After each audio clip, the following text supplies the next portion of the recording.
Hey folks, welcome back to PewTube. My name is Kevin Inoue with Fight Designer LLC, and today we're going to be talking about the Punisher. Now, yeah, I'm just taking a moment to acknowledge I am now that guy, that like fat old white guy on YouTube, on the internet, talking about how other people should have done things differently, having never been in combat myself. Alright, let's just get that out of the way and say, yeah, it's happened. We're moving on. So, here's the thing. I want to talk about some of the gun stuff that we've got coming up, and really, when you think about Theatrical Firearms and the characters that we've got, the two that really jump out right now are John Wick and the Punisher. I mean, those are our gun guys when it comes to sort of superheroes, right? I mean, Punisher doesn't have a superpower, you know? I mean, yeah, Batman's got his toys and his money, but no power, but training. But everybody else, you know, it's, you know, you got Luke Cage is bulletproof, Jessica Jones has all these, you know, super strength and other powers, and you know, Daredevil's got his super senses and training, and Punisher, he's just a Marine. He's the epitome of Marine. Kind of like Hawkeye with guns, I guess. But there's been different takes on it over the years. I mean, I remember I first saw I think Dolph Lundgren was the first Punisher that I saw on the screen. You know, he's got a great look for it. Super smart guy, but he always plays these big meatheads. I don't know. Anyway, you know, it was the first time that I saw that kind of close quarters handgun stuff being shown, where you could just transfer seamlessly from throwing somebody to the ground and punching them, shoot them a couple times, come up, shoot somebody else, come in, do some more unarmed stuff. That kind of flow, that kind of using a handgun as a melee close quarters weapon rather than as a, you know, aiming off screen, bang bang, whatever. And that was kind of exciting. You know, and then we've had a couple others since then.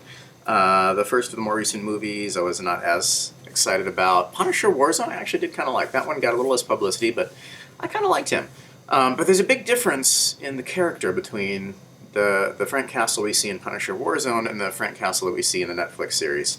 Now, you know, they're both interesting takes on the character. They're both good. But one of the big distinctions that I want to draw here is that the Punisher Warzone Punisher is a gun guy. He's got his workshop full of tens of thousands of dollars of military hardware. He's got his own little gunsmithing bench. He's probably reloading his own rounds. And all that really does make sense for the character when you think about it. That whole, like, kind of gun porn shot where you've got the gun geek gaze traveling over the back wall of assault rifles and machine guns and grenades. It fits the character. That's kind of his thing. Whereas Netflix has really taken it in another direction. And their Frank Castle is kind of not a gun guy. I mean, he uses them all the time, but I think in some ways they've taken it too much the other direction. So where the Punisher in this one, it's he's just a guy that won't stop, rather than a military specialist. It kind of reminds me of the character Cash that Tom Doty played in a movie I worked on ages ago. One of my first features with guns, Bullets, Blood, and a Fistful of Cash, was released later as Cash with the $, that thing there. Basically, you know, big, unstoppable guy, out for revenge, whatever. We'll grab guns, we'll use guns, but it's not attached to any particular gun. You know, for the Netflix Punisher, they use a lot of 1911s, which I think is a great choice. The 1911 has made the same kind of transition from military life to civilian life that Frank Castle has. It's a little bit old school. The 45 ACP round, it's a little bit slow, a little bit big and heavy, and it'll knock you the fuck down. So I think it's an excellent choice for the Punisher to use these 1911s. But, as I've talked about in previous videos here on PewTube, the 1911 is a single action. And if you're, you know, anybody these days who carries it for self-defense use is going to carry it cocked and locked with a round in the chamber. Because if it is not cocked, the trigger does nothing. You've got to have it cocked for it to be ready to fire. So I will say one of my pet peeves, and I did see them guilty of this a couple of times. You see Curtis and Frank Castle both sometimes come up with a 1911 that you can tell is not cocked back. And or they will draw it and get ready, and so we'll have that kind of close-up glamour shot that the directors like of the firearm. I have to take the magazine out to be able to do this. Of the firearm getting cocked, and then the hammer's back and there's a round in the chamber. But it's like, so you weren't carrying it that way already? You weren't ready before? So, minor pet peeve. I'm going to hit on a couple of these because, you know, that's what this channel is about. But, you know, keep in mind, these are things that only the real gun geeks are going to care about. Most of the audience isn't going to mind. On the other hand, gun geeks are kind of the Punisher's target audience. They're kind of the main demographic, and there's a lot of them in this country. So, you got to acknowledge these things and maybe think about these choices. Story always comes first. I totally get that. Tom Williams did excellent work with the stunts on Punisher. I'm not trying to pan that at all. Full disclosure, he was the guy I got my SAG card under doing stunts on a crappy film ages ago. Never came out. His wife's also a great stunt person, by the way, Michelle Ladd. She's a great stunt person as well. Does a lot of motion capture and stuff. Anyway, tangents. Firearms handling. I'm going to kind of list off my pet peeves that pop up here. But keep in mind, this is nitpicky. I still enjoy watching it. Whatever. But every now and then, there's something that takes me out of it a little bit. So one of them is the non-cocked 1911. Now, I will say they do a bunch of chamber checks here. I haven't seen anybody do this many chamber checks except maybe John Wick. First time I noticed a chamber check in movies was Blood Diamond, Leonardo DiCaprio. And it can be a great little thing where you just, I got to take the safety out first, but it just pushes it back a little bit just to make sure to see if there is indeed one in the chamber. Makes a lot of sense if you just grab one from someone else and you don't know how many rounds were in it. It doesn't make sense if you don't also check the magazine though. It can work great for a story thing, and I think they did this once in the Netflix Season 2 Punisher, where he first checked the magazine and you saw it was an empty magazine, then he did a chamber check and you saw that he had one left. That's great storytelling, because now this hero's got one shot left. But without checking the magazine, a chamber check really doesn't tell you as much, right? But it's a little bit of actor business, a little gun handling you can kind of get into, which can be nice. Pet peeve number 2. Holsters. If you carry one of these, if you own one of these and you're going into a situation where you think you might need to be able to access it quickly and all that, you're going to have a holster. These guys are going to have holsters. They're military. They know how to carry this stuff. And so when you see, mostly Curtis, I think, but occasionally Frank Castle as well, just tuck one of these in their waistband, it's a bad idea. I can understand if you grab a random gun off a bad guy, your gun's lost somewhere in the fight. At that point, sure, you tuck it in a pocket or something, but bringing your own gun and just tucking it in your pants is just a bad idea. The number of things that can go wrong here, but, even just stepping out of a car wrong or getting in chasing after a bad guy, and next thing you know, it's going down the leg of your pants and falling out and maybe shooting you, I don't know.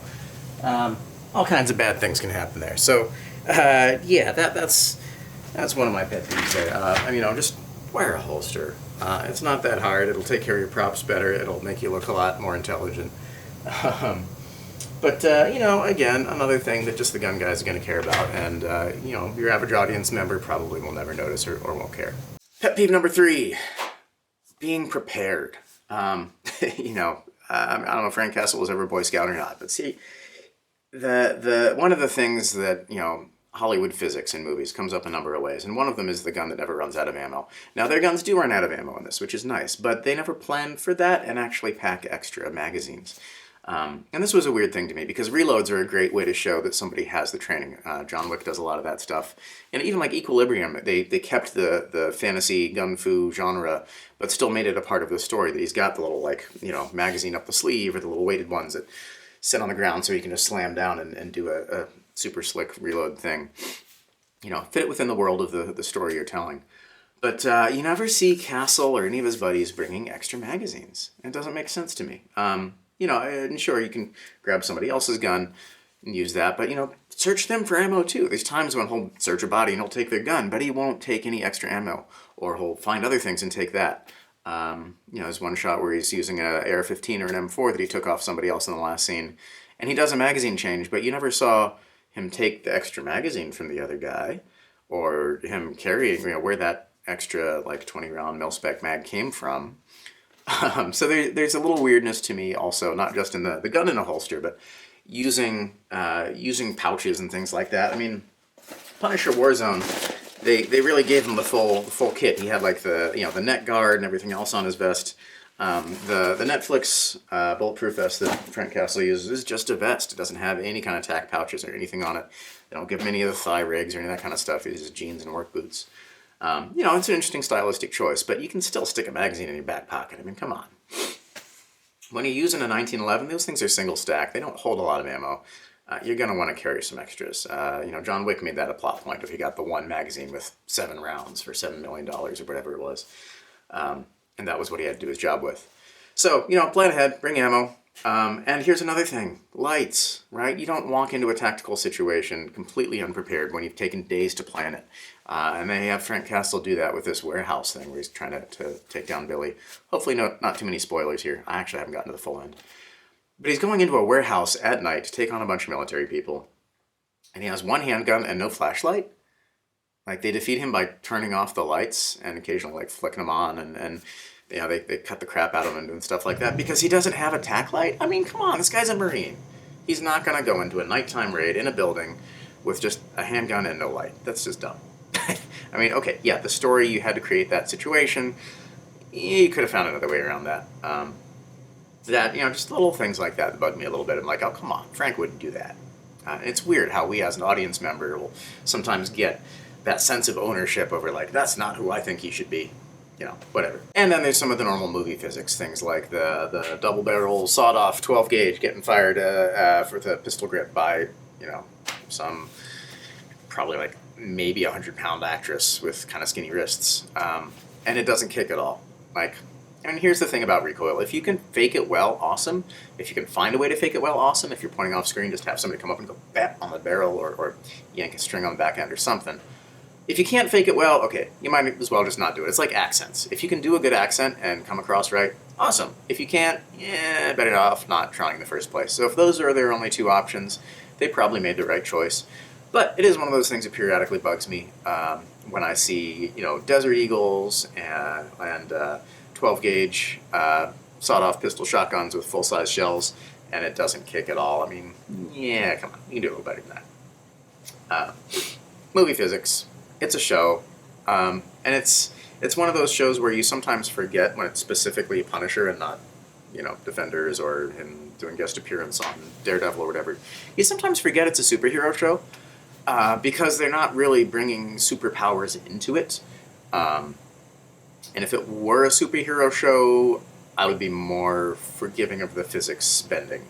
If it were more acknowledged that, if it embraced that a little bit more.